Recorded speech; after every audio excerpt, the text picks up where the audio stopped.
ओडिशावासी गर्व अनुभव करती जितेबाला जड़े ओडिया कौन श्रेष्ठ पदवी अवस्थापित हुए। आज आम ओडिया गर्व करुचु द्रौपदी मुर्मू कारण से आम देशर 15तम राष्ट्रपति और देशर प्रथम आदिवासी महिला भाव राष्ट्रपति हो पारी। आज आसत भिडियो संघर्षपूर्ण कहानी विषय जाना। से 20 जून 1958 ओडिशार मयूरभंज जिलार रायरंगपुर ठारे गोटे सांताल परिवार जन्मग्रहण करते। बापा और जेजेबापा गाँव में मुखिया भाव रही आसी।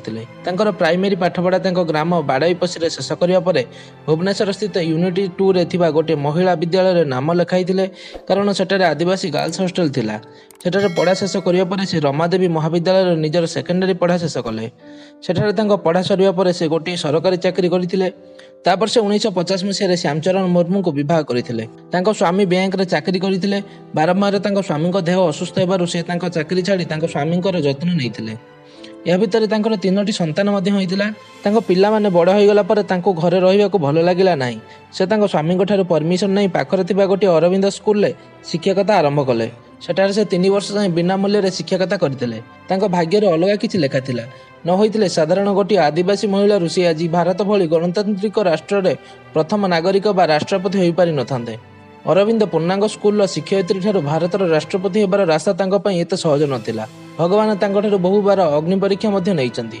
आज से अग्नि परीक्षा सफल होइतिले बोली से भारतर प्रथम आदिवासी महिला राष्ट्रपति होई पारिचंती। आपण मानक मोर अनुरोध भिडियोटी को शेष जाए देखंतु और सांग मानक सहित शेयर करंतु कारण मु भिडियोटी को बनाउथिबा समय रे तांको संघर्षपूर्ण कहानी गुड़िक जानिथिली और जानिला परे मोर फील हैला बोध हुए एते दुख कष्ट रे से निजको संभाली निजर गुणात्मक कर्म पई गोटिए पर गोटिए पहाच ऊपर को उठी आज शिखर रे पहुंची पारिचंती। एबे आसंतु जानिबा तांको राजनैतिक जीवन विषय रे। से जेतेबेले स्कूल शिक्षयित्री थिले सेतेबेले से प्रत्येक पिलांको गाँ गाँ बुली तांको अभिभावकों सहित साक्षात करुतले। 1984 मसीहा ठारू 1987 पर्यंत से स्कूल शिक्षयित्री थिले। सेही समय तांको तांको एरिया रे वाइस काउंसिलर भाबे इलेक्शन लड़िबाकू प्रस्ताव मिलिथिला। से राजनीति विषय रे बेसी किछि जानि नथिले किंतु लोकमानक सेवा पई से राजी होई जाइथिले। तापर से इलेक्शन रे विजय लाभ करथिले। सेबेले से पछकू बुली देखि नांती। निजर सुकर्म बल रे गोटिए पर गोटिए पहाच ऊपर को चढ़ी चलीचंती। 1997 मसीह से बीजेपी रे जोगदेले। तांकर काम देखि तांको 2000 मसीह एमएलए भावे चयन करागला। सेथिरे मध्ये से विजय लाभ कले। ओडिशा सरकार द्वारा मार्च 2000 रु 2002 पर्यंत तांको कॉमर्स और ट्रांसपोर्ट डिपार्टमेंट रे मंत्री भावे दायित्व दियागला। एहाकु मध्ये से सुचारू रूपे तुलाइथिले।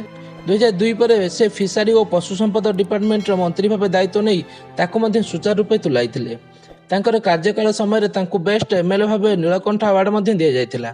पुणी से 2004 रु 2009 पर्यंत मध्ये रायरंगपुर रे एमएलए भावे विजय लाभ करथिले। तांकर राजनैतिक जीवन भल भावे चलीथिला किंतु तांको पर्सनल लाइफ रे कला बादल घेरी आसिला। 2009 मसीह गोटे दुर्घटना रे तांकर पुअर मृत्यु घटिला। या पई से बहुत डिप्रेशन को मध्ये चली गले। पुणी 2013 मसीह तांकर आउ गोटे पुओ को मध्ये से हराई बसिले। तार किछि मास मध्ये रे तांको स्वामी मध्ये तांको छाडी चली गले। यह तांको बहुत डिप्रेशन को नै गला।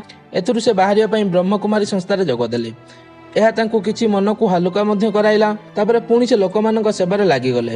या पर से 18 मई 2015 रे झारखंड रो राज्यपाल भावे शपथ नेले। या थिला पूरा ओडिशावासी पई ओ तांको आदिवासी समाज पई गौरवर समय। प्रथम आदिवासी महिला राज्यपाल भावे से झारखंड रो शपथ ग्रहण कले। तांको कार्यकारिता समय से झारखंड को बहुत आगकु नैथिले। तांको कार्यकाल समय रे तांको भिजनरी काम को देखि 2022 पई हेउतबा राष्ट्रपति इलेक्शन पई एनडीए तरफ राष्ट्रपति प्रार्थी भावे तांको चयन करा जायतिला। एथिरे मध्ये से विजय लाभ करी भारतर प्रथम आदिवासी महिला राष्ट्रपति भावे इतिहास सृष्टि करथिले। द्रौपदी मुर्मू राष्ट्रपति हेबा भारतर समानता को सुझाउछि। 130 कोटी लोकमानक मध्यरु जाति धर्म वर्ण सबको पछरे पकई से आज आम राष्ट्रपति होई परिचंती। देशर सबुठारु बड़ पदवी को गोटे आदिवासी महिला हासिल करि परिचंती। यह केवल आदिवासी समाज को नुहे यह महिला मानक मध्य उत्साह सृष्टि करि परिछि। यह आम देशर प्रथम आदिवासी महिला राष्ट्रपति को कहानी। आशा करुछि आपण मानकु ए भिडियोटी भल लागिथिबो। भल लागिथिले भिडियोटी को लाइक करंतु और सांग मानक सहित शेयर करंतु। और एमिति बहुत सारा बायोग्राफी देखिबाकू चाहुथिले चैनल को सब्सक्राइब करंतु। और मु परवर्ती भिडियो कहा विषय बनेबि तळे कमेंट करी जणांतु।